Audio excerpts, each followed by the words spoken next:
पिछवाड़ा लाल कर देंगे पूरी तरीके से मुसलमानों का। और आप क्या कह रहे हैं कि मुसलमान रोड पे जाके नमाज पढ़ेंगे? कौन पढ़ रहे हैं सड़क पे नमाज? कहाँ देखा आपने सड़क पे नमाज पढ़ते हुए? मुसलमान माहौल खराब कर रहा है। आप कवर यात्रा के द्वारा तमाम जो है रिक्शा ई रिक्शा तोड़ दिया जाता है, तमाम हुड़दंग जो करते हैं वो लोग कौन लोग होते हैं?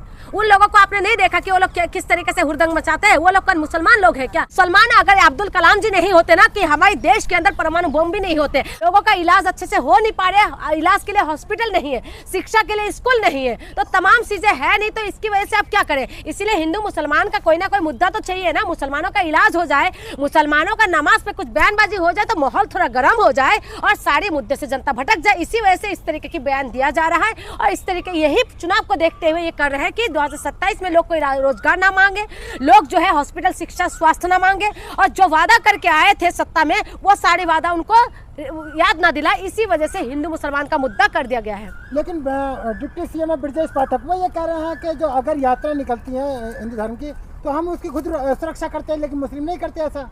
देखिए, बयानबाजी तो मुसलमानों को टारगेट करना आज की डेट पे इतना इजी है ना, कोई भी मुंह उठा के बोल देते हैं। ये लोग तो नेता है, बड़े बड़े नेता है, मंत्री है, ये लोग तो बहुत कुछ बयानबाजी दे सकते हैं। जो चुटभैया जो नेता है, चुटभैया जो गली का लोग है, वो लोग ही मुसलमानों को इस तरीके के टारगेट करते हैं जैसे मुसलमान नहीं हुआ तो इनका सबसे बड़ा दुश्मन हो गया है। तो मुसलमानों ने जैसे इस देश के लिए कुछ करा ही नहीं है, मुसलमानों ने जैसे इनको जो है इनके खाने की जो है पानी में जहर घोल के डाल दिया है, तो इस तरीके की तो रिएक्ट होता है। तो जो इनकी मंत्री, इनके जो पद में बैठे हुए व्यक्ति, वो लोग मुसलमानों को बोलना बहुत ईजी है, क्योंकि उनकी जो कुर्सी है बचे हुए है, ये कुर्सी सिर्फ और सिर्फ जो है ये मुसलमानों की वजह से बचे हुए हैं। लेकिन जून जी, सड़क पर नमाज पढ़ना कहाँ तक आपको? कौन नमाज पढ़ने गए हैं भाई सड़क पे? कौन पढ़ रहा है सड़क पे नमाज? कहाँ देखा आपने सड़क पे नमाज पढ़ते हुए?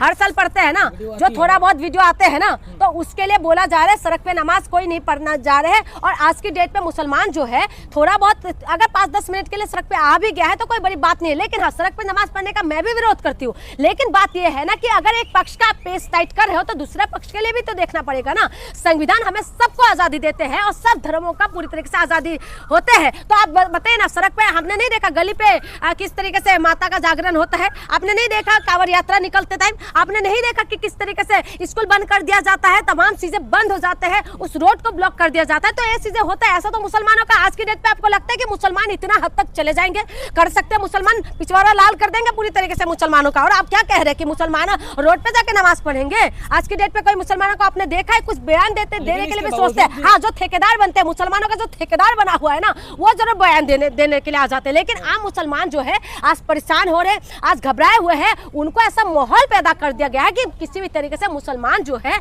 अपना चुपचाप रोटी पानी का जुगाड़ करें और बैठे रहे। नमाज की आड़ में मुस्लिम माहौल खराब करता है उत्तर प्रदेश में। बहुत अच्छा बात है। कहाँ से माहौल खराब कर दिया? आप बताइए ना, दंगा फसाद होता है उसमें सबसे हेडलाइन में किसका नाम चलते हैं? आप जो कह रहे हैं कि मुसलमान माहौल खराब कर रहा है, आप कवर यात्रा के द्वारा तमाम जो है रिक्शा ई रिक्शा तोड़ दिया जाता है, तमाम हुड़दंग जो करते हैं वो लोग कौन लोग होते हैं? उन लोगों को आपने नहीं देखा कि वो लोग किस तरीके से हुड़दंग मचाते हैं? वो लोग कौन मुसलमान लोग हैं क्या? लगातार जो है मुसलमानों को मैं बता तो रही हूँ, मुसलमान अगर अब्दुल कलाम जी नहीं होते ना, कि हमारे देश के अंदर परमाणु बम भी नहीं होते, हम जो परमाणु बम से जो आज लेस है ना हमारे देश, ये सिर्फ और सिर्फ अब्दुल कलाम जी की वजह से है। इसीलिए हमें बार बार ये हिंदू मुसलमान के मुद्दा अब ना चलने वाले नहीं है। हिंदू मुसलमान से देश की और प्रदेश की लोग परेशान हो चुके हैं। मेन मुद्दे से भटकाने का जो है इनका एक सबसे बड़ा और बहुत सॉफ्ट टारगेट है मुसलमान को। ये मुंह उठा के मुसलमानों के लिए उल्टा बोल दो। अब्दुल कलाम तो जिहादी थे, बाबा का जवाब। अरे वो बाबा जो है ना वही जिहादी होंगे। अब्दुल कलाम जी के लिए हम कुछ भी बातें बर्दाश्त नहीं करेंगे। अब्दुल कलाम जी वो इंसान था जो देश के लिए परमाणु बम दिया, जिन्होंने अपने लिए कुछ नहीं रखा, सब कुछ देश के नाम पे कर दिया है। ऐसा व्यक्ति को इस तरीके की बातें करना किसी भी तरीके से देशवासियों को बर्दाश्त नहीं करना चाहिए था। एक वक्त वो था जहां पर अब्दुल कलाम जैसे राष्ट्रपति थे और जो है अटल बिहारी वाजपेयी जैसे प्रधानमंत्री थे, लेकिन वो वक्त और वो दौर अब हमारे देश में कभी शायद हमें देखने के लिए हमारी जिंदगी हो पाएगा ये तो मुश्किल है, क्योंकि हमने वो दौर जो था वो अलग ही दौर था। अटल बिहारी वाजपेयी जी जो बीजेपी का प्रधानमंत्री रहे वो दौर कुछ अलग था, उसमें इंसानियत था।